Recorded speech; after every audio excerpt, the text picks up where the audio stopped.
নওগাঁ জেলা সার্কিট হাউসের ইতিমধ্যেই কিন্তু আমরা দেখতে পাচ্ছি যে মূলতভাবে নওগাঁ জেলার এই সার্কিট হাউসের মেইন গেটের একটি ভয়াবহ দুর্ঘটনার কারণে বিশাল একটি মেইন গেটের প্রধান ছাদটি একেবারে ভেঙে পড়ে, যার কারণে এই ঢালাইয়ের সর্দার সহ 3 জন নির্মাণ শ্রমিক একেবারে ওপর থেকে নিচে নেমে আসে এবং সেই সঙ্গে সঙ্গে পিলারটি একেবারে 4টি পিলার একেবারে ভেঙে পড়ে, তার শরীরের উপরে একেবারে পড়ে থাকে। ইতিমধ্যে কিন্তু সেই লোকটি আমরা দেখতে পাচ্ছি, উদ্ধার কাজে অনেক লোক কিন্তু ওখানে কাজ করতেছে।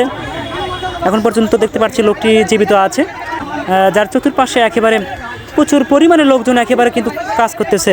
সেই সঙ্গে সঙ্গে কিন্তু আসলে লোকটি এখন পর্যন্ত কিন্তু দেখা যাচ্ছে, আমরা দেখতে পাচ্ছি যে এখন পর্যন্ত তিনি জীবিত আছে এবং একটি হাত তার একেবারে তার হাতের পর পুরো ওয়ালটি পড়ে আছে এবং সেই সঙ্গে সঙ্গে আমরা দেখতে পাচ্ছি তার পা একটু করে লড়ছে। দেখেন আপনারা, খুব সুন্দরভাবে আমরা লক্ষ্য করছি যে এই নির্মাণ কাজে কিন্তু অসংখ্য লোক কিন্তু ঝাঁপিয়ে পড়েছে।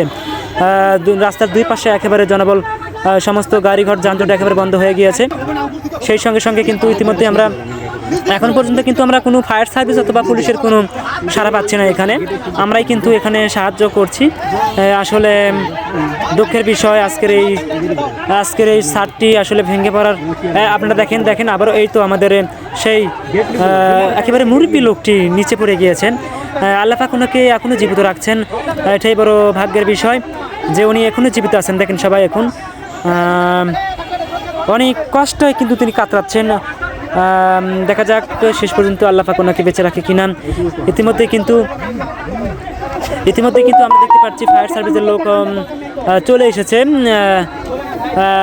আর কিছুক্ষণের মধ্যে তারা সাহায্যের জন্য নেমে পড়বে। তো অত্যন্ত কষ্টের সঙ্গে বলতে হচ্ছে আজকের এই ভয়াবহ দুর্ঘটনার প্রধান কারণটি হচ্ছে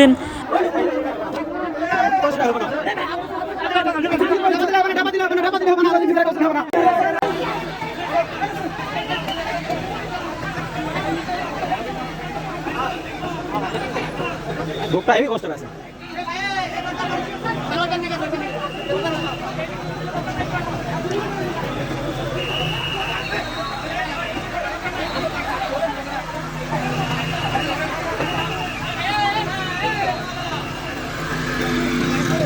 বাড়াও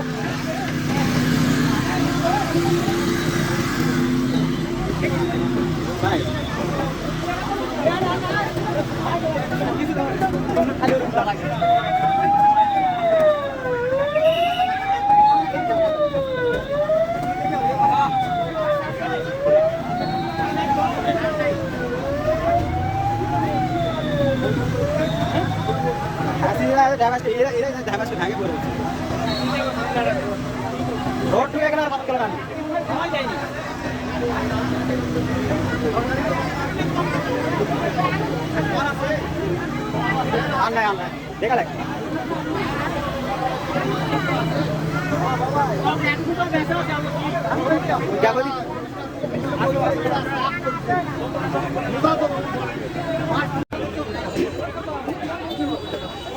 ভোগ আড়াইছিল আড়াই হোক আড়াই মতো কানেক্ট করে গেছে তারা ওই সিপাত করেছে বিধায় বাজা গেছে। হ্যাঁ ওই সিপাত করেছে এই সাইডে এই মতো দোকানে বাজা লাগবে না বাস যায় চালা যায়।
Ini ada yang